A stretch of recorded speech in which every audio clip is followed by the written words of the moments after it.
In this video, I'm going to show you exactly how you can connect Claude code to your TradingView so this thing can execute trades for you automatically. And by the end, you'll have a system just like this that can read your TradingView charts for you and will check every trade against a strategy that you define. And if all the conditions line up, then this thing is just going to go ahead and place the trades for you. And the best thing about this is it runs 24/7.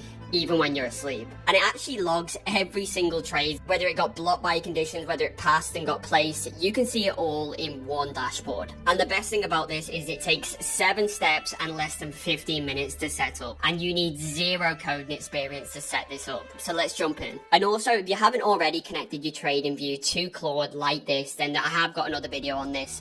But I'm going to go over it anyway in the video. I'll leave the link below so you can see how to do this, but we're going to briefly touch on it in this video anyway. So this thing has 3 components. TradingView gives you the chart and the live price data. Your exchange is where your money sits, and this is where the actual trades are placed. And then Claude acts as your AI analyst sitting in the middle of them, managing your risk and making sure that it's making the right decisions. TradingView and the exchange never talk to each other directly. Claude reads the price data and charts from TradingView and then checks that data against your strategy and against your risk rules. And then only when all the conditions are met, it will then send this trade to the exchange to then be placed on your live account. Every decision gets logged, trades that are executed, trades that were blocked, so you can keep track of everything. So let's just actually get this thing installed. The first thing you're going to do is you're going to go to this link, which I'll leave below the video for you. It's my GitHub repo, which if you don't know what GitHub is, it's basically like Google Drive, but for code. So in this, I've given you the full instructions to install it, but don't worry, I'm going to go through everything now and install it with you. You can basically do this in like 1 or 2 prompts. But this is going to go through everything. So it's going to, connect you to the exchange. It's going to do the safety check. It's going to show you how to set this thing up so it's running 24/7. And it's going to keep track of all your trades in your own custom dashboard for tax purposes. And, I spent hours building this thing, but I'm giving this thing completely free to you. So just go and enjoy it. There's no catch, no nothing like that. Feel free to pick whatever exchange you want. I think there's around about 6. But the first thing we're going to do is we're going to copy this link like this, and then we're going to go to whatever IDE we're using. So an IDE is something like Cursor or Anti-Gravity or whatever you're using, VS Code. But I'm just going to be using Claude code inside Cursor. So I'm just going to open a new project inside Cursor. And we're going to call this Claude Execute, but you can call it whatever you want. I'm going to call it Claude Execute. I'm going to open the folder, and then we're just going to get rid of this panel because I'm not going to be using the agent. I'm going to go to a new terminal up here if you're on a Mac. Now, you don't have to use something like Cursor. You can directly open the terminal app inside your computer, but I'm just using this because I like to see the files that it's creating, which are going to show up down the side here. And then I'm just going to type this command in, which is Claude space -- dangerously -- skip permissions. What this does is it automatically accepts any changes that Claude wants to make. So instead of you pressing yes every 2 minutes, which this thing's probably going to make you do, this is just going to get this thing installed. It's going to skip all the pressing yes. But, do be careful because use this at your own risk, because it obviously says dangerously skip permissions for a reason. This could dangerously go and delete files that you didn't ask it to do. So, although I think it's pretty safe, I always use this for all my projects. It just saves time. Just be aware of that. So we're going to press enter, and then we're going to trust this folder. And then what we're going to do is we're going to go back to the GitHub repo, and you can actually copy these commands that I've put here, and this is going to do it for you. So we're just going to we're just going to copy this command here, like that. And this already has the link built into it. So you could just say to it, I want you to clone and install this repo. But instead, we're just going to paste the command in that I've given you in the GitHub repo. We're going to press enter, and we're going to let this thing run. And just a quick one as well. So I'm going to be showing you how to set up Binance in this, but my project actually has the full setup instructions for over 10 different exchanges. So you've got a lot of options here. But now it's installed, so we're just going to say, okay, I now want you to start the startup agent and get me set up and ready to go. Just like that. And if you're wondering what the tool is I'm using here, it's called Whisperflow. It is by far the best AI tool I've ever used. And, people are like, update me with AI. I'm like, just use Whisperflow because this makes you like 10 times more efficient. I'll leave the link to that software below as well. But I'm just going to press enter.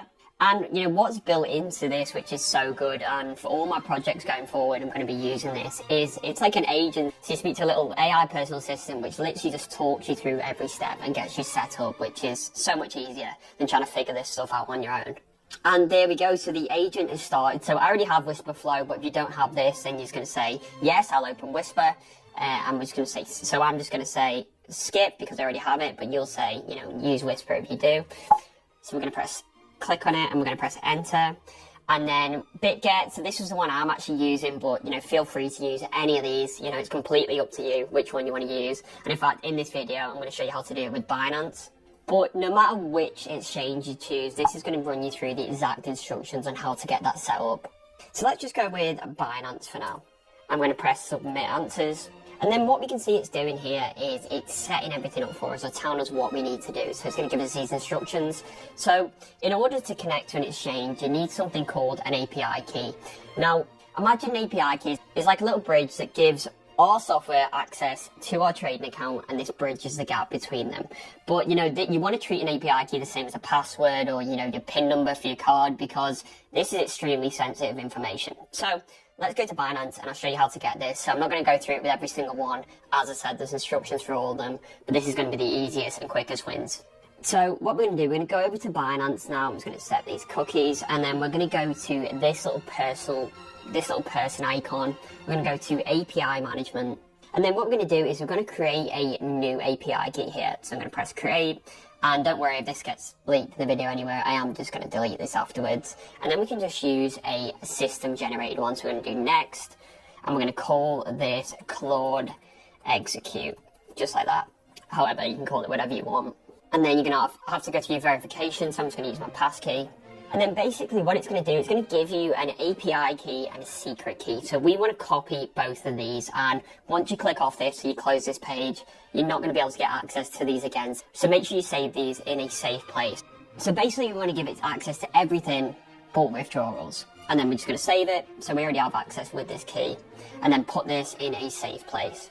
And then what we want to do really is, if you're a beginner, you're probably just going to copy and paste the key into the chat, which you shouldn't do really, because this thing's going to create an EMB file. So if we just press command and we click on this, we can just put the API key in here, and this is going to create a safe place for our key. So we're just going to paste both these values into the chat like this. As I said, you probably shouldn't do it like this, but we're just going to paste these in, and then it's going to take us on to the next step. And then next, we just need to answer a few simple questions. This is basically about, you know, our portfolio. How much of our portfolio are we working with in USD? And this is so we can calculate how much we want to risk on each trade. So let's just go with 1,000. We can just use the arrow keys to scroll down and select. And then the maximum trade size, any single trade in USD, let's go with 100. And then how many trades should the bot place per day? So let's say around 3. And then we're just going to submit them answers just like that. And then basically the next step is something that I've shown you in a previous video where we connected Claude code to TradingView, but because I already have this set up, I'm not going to go over it. As I said, I'll leave a link to this video below. It's super simple, you know, it'll set it all up for you anyway. But I'm just going to say, yes, already set up, so we can just skip this bit. Because really this video is about actually getting this thing to execute real trades for us. And then obviously if you have your own strategy, you can describe your own strategy here to this system, and then it will save this strategy and use this going forward. But for now, I'm just going to use this demo strategy. Do not recommend using this. This is not a profitable strategy. This is purely for the demonstration. So we're just going to press enter. And then the next stage is actually Railway. So Railway acts as like our virtual computer. So this thing can be looking for trade setups. Even when our laptop's shut, this thing is going to be running in the background. We're going to install the skill that's going to allow us to actually use Railway. So we're going to press yes. And then how often do we want the bot to check for trades? I recommend every 4 hours. And then we're going to submit these answers. And the reason we're doing this is because Railway has the capability to run on a schedule where something like Claude Code doesn't. So you imagine, you know, Claude Code is only active when we're actually on the app, when we're using it. Whereas with something like Railway, this is constantly ticking on a clock schedule in the background. So it can trigger stuff on certain times, certain dates, or within certain time intervals. So this is super useful for trading. And this issue where the browser isn't opening, sometimes to get around this, all we have to do is go to the app called Terminal, like this, and we're just going to copy the command in and type it in here instead of using Claude Code. So I'm going to go to Terminal. So I'm going to go to this Terminal app, we're going to type exclamation mark, and then we're going to do yes, so let's type Y, enter, and then it's going to allow us to actually log in here. The best way to do this is to use your GitHub account, which you should already have set up. So we do this, we're going to accept, and we're going to authorize Railway. And now basically Claude Code could speak to Railway and set the rest of this up for us. So because we've done a little workaround and we've done it from the terminal app, we can just say now, I have already done this, so you should have access to Railway. And there we can see that little workaround worked when I logged in using my account. And this is going to set up that schedule for us. So this is going to be checking for trade positions every 4 hours. And an important thing to remember, if this is looking scary and overwhelming to you at this point, this box down here is just like speaking to any LLM like ChatGPT. That's all this box is down here. Ignore everything on the rest of the screen. You know, you don't need to know how that works. You just need to know how to speak to this thing in this box here. But because the agent is actually set up, which takes you through the steps, you don't even need to know how to do that.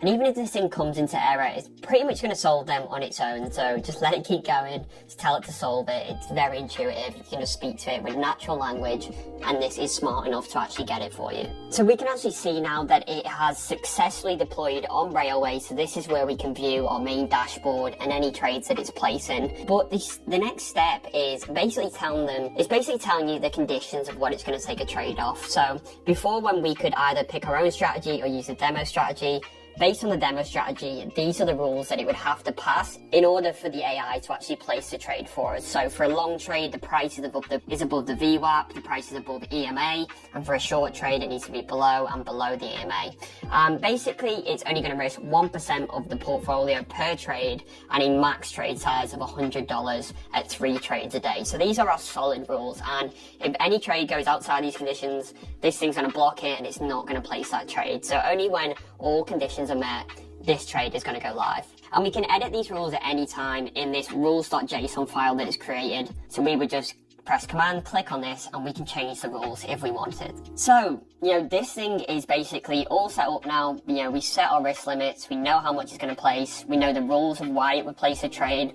So now let's actually open the dashboard and have a look at it. So I'm just going to say, open the dashboard. And then basically I created this control panel so you can see everything it's done. So, what trades it's looking at, how many it's been taken. And then basically from this dashboard, we can see, which trade it's blocked, which trades it's took, the live trades. And right now it's in paper mode, but you would literally just speak to Claude and say, I want it to go into live mode. But if you wanted to test this in paper mode first, you can do. Your trades, your overall profit, and basically the reason why it took that trade. So this is just super useful to see this all in one place. This will also be kept track of inside Railway, which acts like the database behind this essentially.